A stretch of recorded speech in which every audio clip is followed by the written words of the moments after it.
Je me présente, Pierre-Olivier Perra, directeur général et co-chef énergie et infrastructure chez BMO Marché des Capitaux.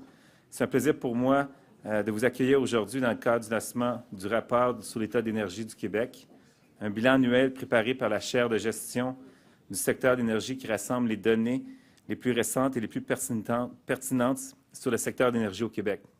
Il propose également une rétrospective des faits saillants qui ont marqué l'année courante ainsi qu'un aperçu des dossiers à surveiller dans l'année à venir.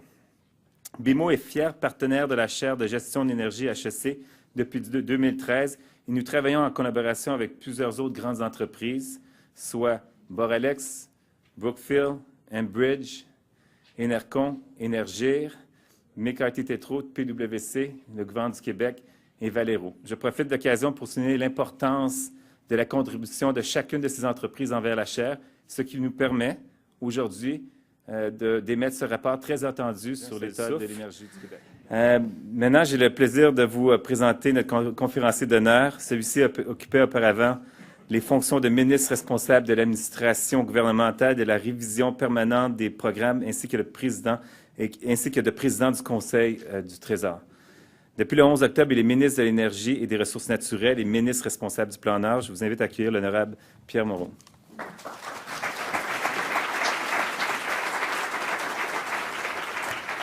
Merci beaucoup, Pierre-Olivier. On a fait la route depuis Québec aujourd'hui en politique. On parle de constat et il y en a un dont nous devons aussi tenir compte. Qu'on le veuille ou non, les hydrocarbures font aujourd'hui et encore demain feront partie de nos vies. C'est encore la réalité. Des hôpitaux, des écoles.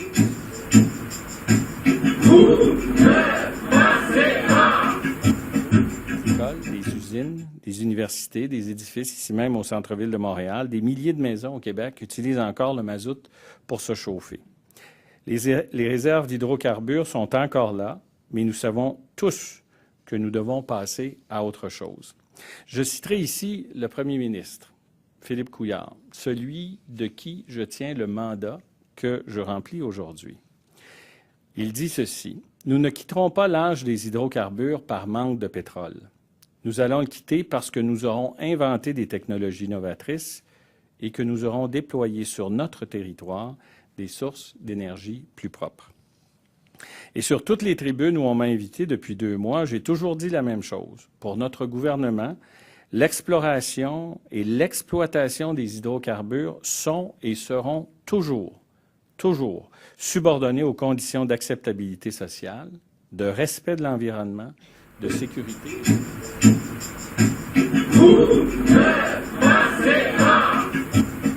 Une fois ces conditions établies, sécurité, acceptabilité sociale, respect de l'environnement et précaution, pourquoi ne pourrions-nous pas utiliser toutes nos ressources pour nous enrichir collectivement et assumer les coûts de cette transition énergétique?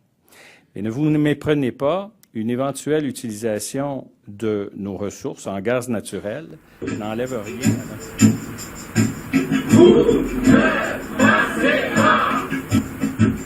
rien à notre détermination pour poursuivre sur la route de la transition énergétique à laquelle nous avons convié les Québécois. On parlait tantôt de nos gains potentiels, le transport lourd.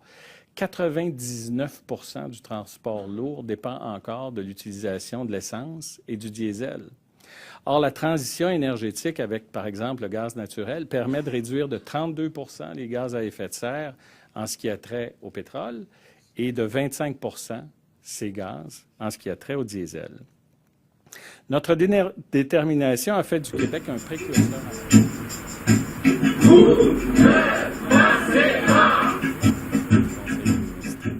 Mais Tech fait plus encore.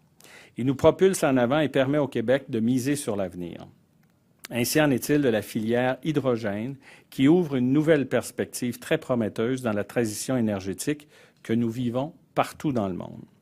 De nombreux pays en ont compris l'importance, dont le Japon, qui, après la catastrophe de la centrale nucléaire de Fukushima en 2011, a développé un très grand intérêt pour l'hydrogène énergie et s'est imposé comme premier acteur mondial.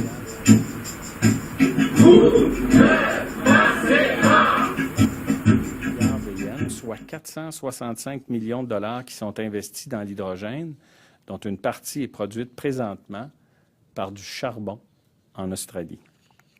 Voilà un secteur où le Québec peut tirer d'importants avantages en produisant et en exportant de l'hydrogène considéré propre, puisque fait à partir d'une source d'énergie renouvelable, notre électricité. La filière hydrogène présente aussi un intérêt pour décarboniser le secteur des transports au Québec et accroître la présence commerciale du Québec en exportation d'énergie propre, un créneau économique en croissance. J'en veux pour exemple les États américains de la côte Est qui prévoient mettre en place 140 stations de ravitaillement en hydrogène, alors que la Californie en compte déjà 45 et fait la promotion des véhicules à l'hydrogène. Et d'emblée, je vous le dis, le ministère de l'Énergie et des Ressources naturelles, l'ensemble du gouvernement et moi-même accompagneront TEC dans ces entreprises, toujours et partout. Pour assurer un suivi rigoureux des cibles que nous avons établies en matière énergétique et permettre au gouvernement